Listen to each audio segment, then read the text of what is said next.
Today, folks, Google stock is absolutely ruining my returns this year. I shouldn't have ever started investing in individual stocks. And obviously, I'm being quite hyperbolic because everything else I picked is going to the friggin' moon right now. And Google's the only thing lagging, and it is one of the largest individual stock positions in my portfolio, but there's a specific strategy around it that I think is going to be largely successful and very soon. And it's a strategy that I've implemented in index funds and other companies and has actually led to the greatest returns I've ever experienced over the last decade of my investing career. So not only are we going to talk about Google, but we'll talk about this specific strategy and just kind of my thoughts moving forward. So if you're on a path to financial independence, if you damn well one day want to retire early, hit that like button and subscribe for future updates, folks, because before we talk about Google, we're living in a market where we're seeing some greed and neutrality, but I'm kind of thinking that we're still in a very speculative market, because when you look at crypto or companies like Tesla, where the fundamentals don't really align, or even Palantir, those stocks are still trading and they're still catching a bid. People are still willing to buy into them. And I want to explain to you why they're willing to buy into them. And it has to do with these periods of uncertainty and certainty and what it does psychologically to Wall Street, retail, and institutional investors.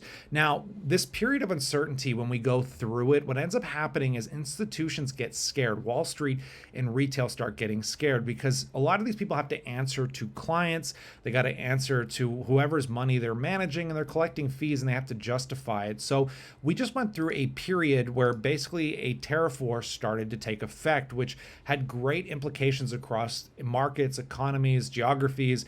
And when that happened, a lot of hedge funds said, look, we don't know what the future looks like, so let's take some money off the table. Let's perhaps put it into treasuries or somewhere we can get a great deal of certainty until we see what the future looks like and it gets more certain. And that's what led to a massive sell-off in the market. And during this period, as many of you witnessed on this channel, I got giddy. I got very aggressive because I knew we didn't know what the long-term effects of tariffs were going to be. And a lot of those fears have been completely alleviated, leading that money to flood back into the market, leading us to make the higher rate of return, because not only did we cost average, but we got way, way more aggressive during this period. So you just have to have some level of emotional tolerance and intelligence to recognize when we don't know for certain what's going on, that Wall Street will over dramatize the sell-off to the downside. They do the same thing to the upside because they'll go chase companies like Palantir or like Tesla, where retail's comfortable with it, everyone's backing it, they believe it's disruptive, it's the future, regardless of how long it takes for the fundamentals to catch up.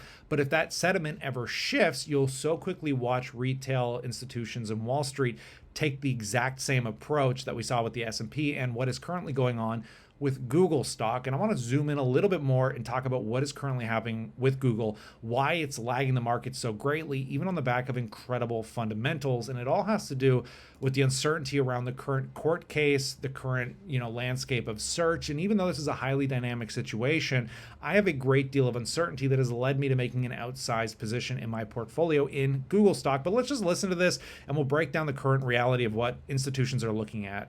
Google and the Justice Department's landmark antitrust trial coming to a close. Attorneys making their closing arguments as the search giant fights to keep its Chrome business 9 months after a federal judge ruled that Google has an illegal monopoly in the search engine market. Yahoo Finance' Dan Howley joins us now. Dan, the judge overseeing this case, questioning the future of search engines amid the rise of AI. Yeah, Josh, Judge Mehta, he's the same judge that sided with the DOJ originally, saying that Google maintains an illegal monopoly in the search industry. He's also now going to decide what happens to Google, whether or not they get to hold on to their Chrome browser, whether or not they have to share some of their data with competitors, and whether or not they have to stop doing exclusive agreements with the likes of Apple and Samsung. So let's just kind of break that down. The first part. So one sec, before he breaks it down, you need to understand that 50% of Google's revenue currently still comes from search, and they have a dominance because they have partnerships with Apple where they're paying $20 billion a year to be the default search browser. I mean, they own Android. They literally have a monopoly over the device most people go go on for search, but arguably saying that they can't be disrupted or they have a monopoly doesn't make a lot of sense, considering we know there's a lot of search queries now getting dominated by ChatGPT and a lot of these other language models that have been coming to the market to offer competition. That's why I don't understand why they're still pressuring so hard, but we're going to get to the continued uncertainty here because people don't know what the outcome of this case is. And to have to get rid of Chrome or start opening up the data to their search, yeah, that could dramatically change the fundamentals of their business. Chrome would be a dramatic change for Google. The base search on Chrome is obviously Google search, and Chrome is the most used browser in the world. So if Google loses that and Google is no longer the base search engine for Chrome, or some other company snaps it up, that could give rivals a big advantage. On the other side, when it comes to those exclusive agreements with the likes of Apple and Samsung, it would hurt both Google and Apple and Samsung to a degree. Basically, Google gets placement as the default search engine in Apple Safari and other services. In return, Apple gets $20 billion a year that goes into its services revenue, which is a nice chunk of change when it. Yeah, we were talking about the double-edged sword here, because even if the Chrome disconnect could be very bad, I don't think that's what they're going to end up doing. But the fact is if they say, hey, you can't pay Apple anymore, Apple's going to lose out on an extra $20 billion of revenue a year. But guess what? If you log into your phone and you're not allowed to just have Google as the default search browser, something tells me you'd go out of your way to still go to Google. I mean, it's just so habitual sometimes going on my phone to search, and even just typing Google in the top browser for some reason, even though it's like already there. But we'll just take a little bit further of a listen. Comes to the annual services revenue. So that would also be an issue overall. And then Google says that sharing its data would just give more advantage to its competitors. But this all comes, as you kind of alluded to, is there's this backdrop of AI search that's kind of exploding now with the start of ChatGPT in 2023, moving on throughout. And we have ChatGPT has its own search engine now. Perplexity is a search engine. We have Anthropic and Claude that can do real-time search as well.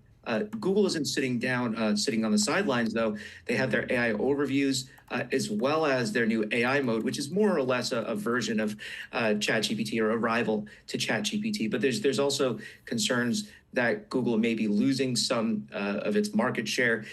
There was a portion of this trial where Apple SVP Eddie Q came in and said, look, we saw the first decline in search queries in Safari in April. And that was a first for them. So here's the funny reality, because they're talking about Safari specifically, and that was something that came out in the court case, but then Google released a statement saying they're actually seeing an increase in queries just because of the onslaught of AI, especially with their Gemini drop and being able to extend search results through their language models to continue to compete in the market where it's being highly dynamic thanks to all these other AIs out there. But this is the uncertainty, right? And I think the reality is it's not going to be as bad as you might think it is. Now, Google's been already paying fines. For them to even pay a $500 million or $1 billion fine is nothing when you have $150 billion in cash on the balance sheet. But if you have to start divesting the business, I can't imagine they're going to force them to divest Chrome or something like that. But Google is worth superiorly more in its parts, so long as those parts aren't being directly ripped away from their revenue stream when it comes to search, because it's kind of like an ecosystem, right? Like they run ads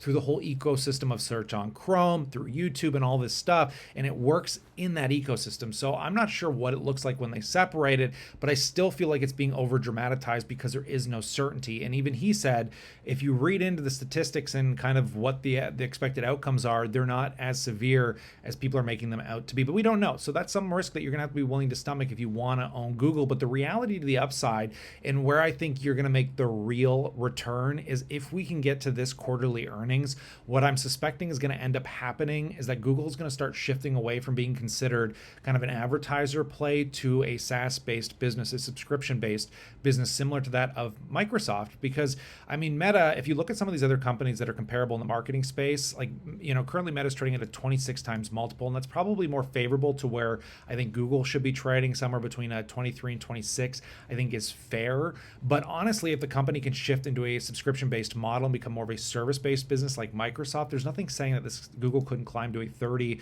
35, 40 PE like these companies demand, right? And if we take a look, I mean, Google's an exceptional business. It's growing at double-digit paces. And if we can get to another quarter where they show that search isn't dying because the CEO said it's not dying, so I'm fairly confident that their search revenue is still going to be great.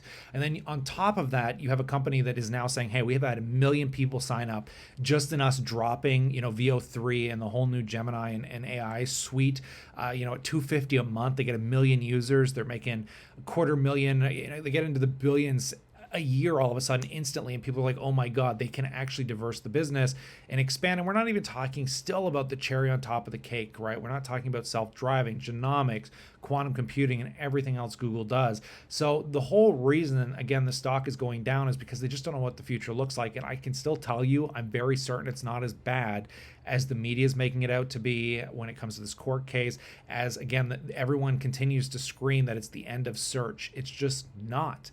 And they're very dynamic at evolving into this business. And if you've watched anything to do with Google, I don't know how people aren't buying this up like candy.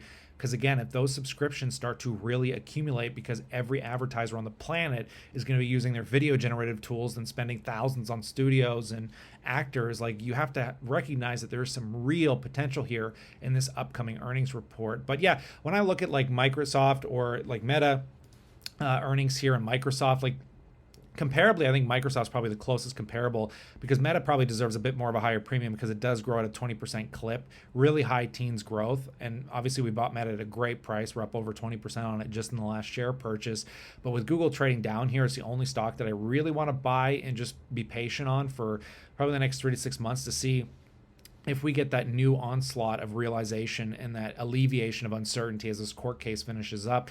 And if they wanted to divest some of the business, we would still maintain ownership. They would just be forced to separate it out of the Google umbrella, right? And it would probably become a spin-off company or a separately traded company, which arguably I wish YouTube would spin off, because I think it's worth way more separated than it is under Google. I mean, especially when you compare it to Netflix or these other companies, and we've talked about this multiple times. But in this market, the only reason I'm comfortable holding onto a stock like Google and many of the stocks that I hold is because we're still in a highly speculative market, guys. And, for as long as I see companies, again, trading at levels like Palantir and Tesla are able to, I'm very confident in holding in my Take-Two position, my Aduro position that recently has done exceptionally well. I'm taking on some new small caps and so much more in between. So if you want to continue following my journey, learn more, consider subscribing, and let me know what you think in that comment section below.